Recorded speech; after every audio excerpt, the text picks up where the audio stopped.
Hey Mark, as promised, delayed many times. This is some of the electronic, not completely electronic, but at least some electronic on at least most of these records. So I thought I'd just flip through just for your pleasure, and I might talk about some or not. I've got a cup of coffee, so I'm well set to go. Alright, this is one I sent you in the email, and so I got 2 copies of it, which looks like I've only got one. Oh, no, there we go. So the electronic music,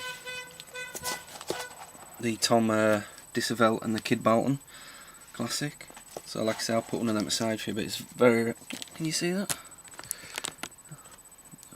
They're very rare and very hard to pick up. The nice avant-garde artwork, or not. But yeah, that's really influential because it's basically dance music in 1958, and that's the I can't see what I'm doing here. Fuck. I'll just go for it. This is the Daphne Aurum, what we were talking about, the sexy lady, electronic sound patterns. And that's an HMV from, I believe it's... Fuck. I should have prepared a little bit more, but as you can hear, I'm tired and I can't give it. I just can't be arsed. Something like 1960. And there's a lovely picture of the wonderful Daphne there. A real pioneer of electronic music. This is a little oddity. Electronic Sounds and Music EP. It's on Castle. Castle was sort of did lots of sound effects records, you know, like spooky house shit and all that kind of stuff. This one's really interesting because it's electronic music by someone called F.C. Judd, and I've not really delved into digging up any information in regards to who he is or what he does, other than playing the record. Okay, now we're going. There's some of my favourite little EPs. So next, as you can see, Avant-Garde Volume 1, Volume 2 even, and this is like a German record label called Deutsche Grammophon, and this is an amazing set. As you can see, it's like a slipcase, and it's got, I think, is it 6? Yeah, 6 records. And basically, that's all sort of experimental electronic. I mean, you got Penderecki, Stockhausen, everyone who was in sort of modern avant-garde music in the 60s is pretty much represented in these series. I think there was 5 volumes maybe. But as you can see, it's all different improvisation. I'm not even going to read these, I'll just go through. It's a nice little set, lovely colours. And then you got a Carline Stockhausen at the end, telemusic. These sets are very, very hard to get. I lucked out with that one. I'd love to get more sets, but my bank balance doesn't do it. And this is a BBC record, the Radiophonic Workshop, with the likes of like Delia Derbyshire. Again, another female who was at the forefront of sort of electronic music in Great Britain. You got Malcolm Clark, John Baker, Dick Mills, sorry.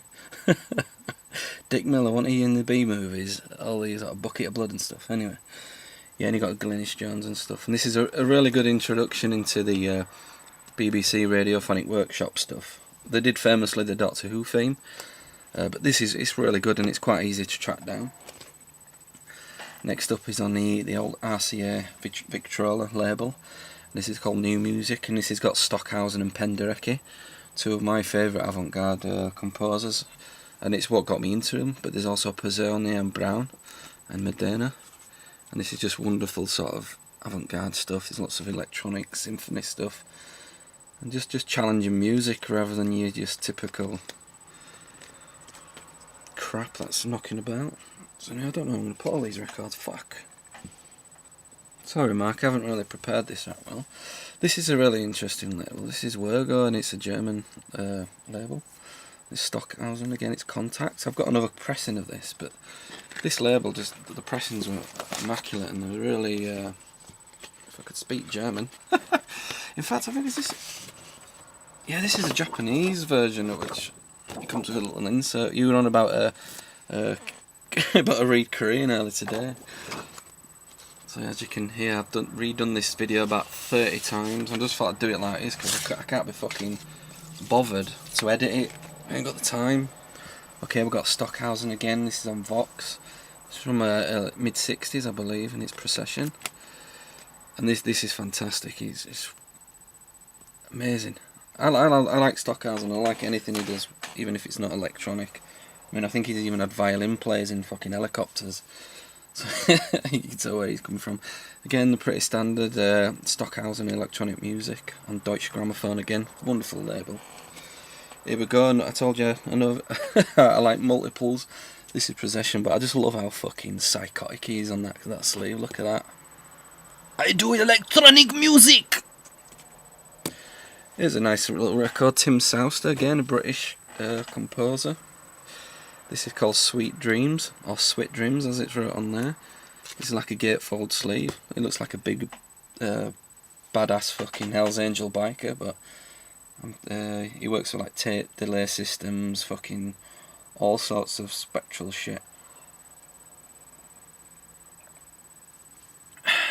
And this is well worth getting. And it comes with like a book. Obviously we've got electronic music by John Pfeiffer. This is again on Victrola, which is an RCA sort of label. And this is fantastic. This is really, really good, really dark stuff. And this is the kind of stuff that you should ever pick up in the States, Mark. It's pretty common over there. Again, Electronic Music 3. You know this label, Turnabout, and I don't need to introduce that anymore. This is something you should try tracking down. Is Library Records. This one is called Sound Waves, and very similar. Electronia, and these are on JW Records. And these just basically music that, you know, if you wanted to put a film out or a TV ad and you didn't want to pay a lot of music to put music at a band to go in the studio and record it, so you just fucking took these records and used it. But obviously in these day and age they're more collected for, you know, what they are in themselves, where the artist was a little bit more free to play around and do what you want. I'm not going to attempt to say anything about this record because I can't pronounce any of the names except Shat. But anyway, this is Prospective 21 series, and this is a French series of records put out by Philips, and they had all these silver sort of shiny. They all, I mean, when you see one, it stands out and it'll blind you. You know, I'm sure if you put 3D spectacles on with this, it'll give you some sort of effect. But this is the Les Percussions de Strasbourg, and it's fantastic. There's some electronic stuff on there. And there you go, there's a nice little picture of me, all looking very sort of serious and beatniky. And this is again another from the north of England, a man called Zoviet France. And these are in early they started in the late 70s, I believe, but these are all from the early 80s, just to give you a little, make it a little bit more diverse and what you can see out there. And this is